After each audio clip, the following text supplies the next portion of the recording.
Assalamualaikum warahmatullahi wabarakatuh. Salam sejahtera untuk kita semua. Izin memperkenalkan diri, nama saya Nur Aisyah, NPM 1012-1014 dari kelas C4 Manajemen. Pada kesempatan kali ini saya akan sedikit mengulas materi pada mata kuliah Pendidikan Agama Islam 3. Tugas ini dibuat untuk pemenuhan ujian tengah semester ganjil semester 3. Selamat menyaksikan.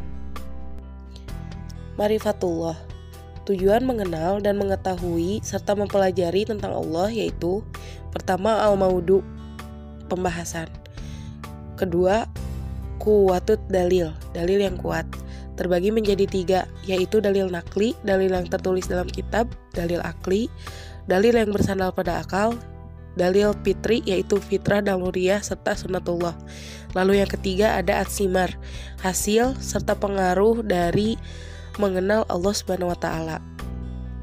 Hasil dari memperoleh ketakwaan dan keimanan setelah mengenal Allah, yaitu manusia akan mendapatkan karunia semasa hidup di dunia: at-tumaninah, ketenangan; al-amnu, rasa aman; al-huriyah, rasa kemerdekaan; al-barokat, yaitu rasa berkah; dan al-hayatut thayyibah, kehidupan yang baik. Lalu akan memperoleh ketakwaan dan keimanan, mendapatkan karunia semasa hidup di akhirat, yaitu duhlul jannah, dimasukkan ke dalam surganya Allah Subhanahu wa taala, dan juga mardotilah, mendapatkan ridho dari Allah Subhanahu wa taala. At-thariq ila marifatullah, cara menuju mengenal Allah. Allah tidak menampakkan wujud zatnya yang maha hebat di hadapan seorang makhluknya. Namun tanda kebesaran dan keagungannya terdapat dalam Al-Quran dan menjadikan bahan berpikir akan kebesarannya. Terdapat 2 sumber, yaitu ayat kauliyah dan juga ayat kauniyah. Lalu ada metode Islam. Yang pertama, metode Islam dengan dalil nakli dan juga akli. Gabungan dari penciptaan akan menghasilkan pengenalan yang tepat terhadap Allah Subhanahu wa taala. Lalu ada tasdik, yang berarti membenarkan tentang kebesaran Allah atau dalil kauliyah dan dalil kauniyah, dan menghasilkan keimanan yang hakiki. Lalu ada metode selain Islam.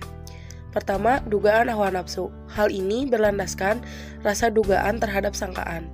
Allah telah memerintahkan manusia untuk menahan hawa nafsunya pada Quran Surah Yusuf ayat 53. Lalu yang kedua ada ragu-ragu.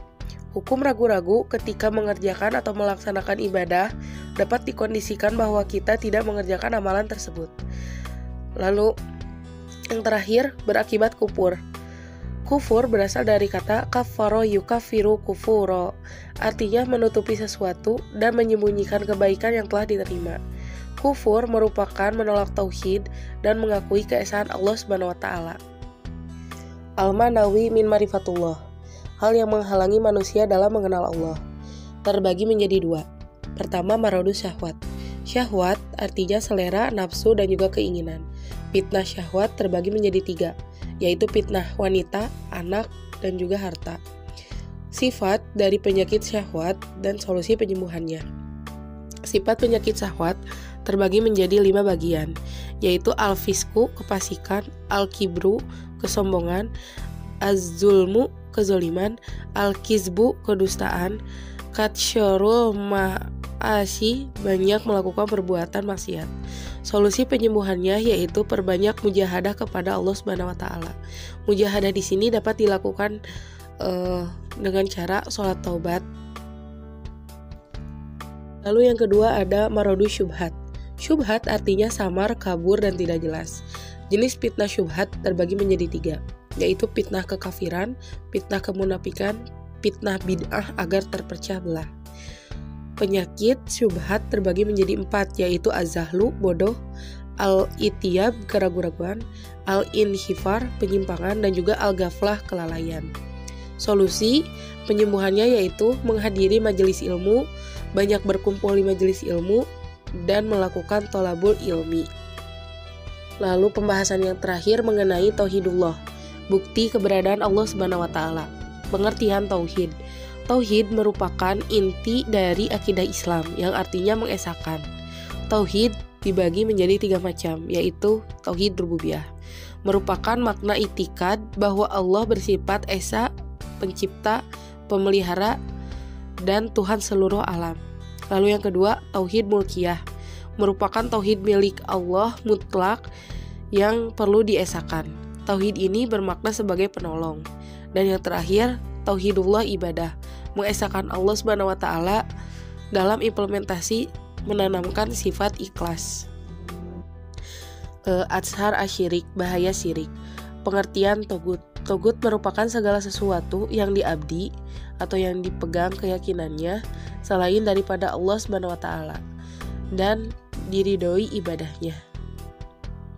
Macam-macam togut. Pertama, syaitan, pemerintahan yang zolim, hukum jahiliyah, menyembah berhala, dosa yang besar, kesesatan yang jauh, dan juga masuk neraka.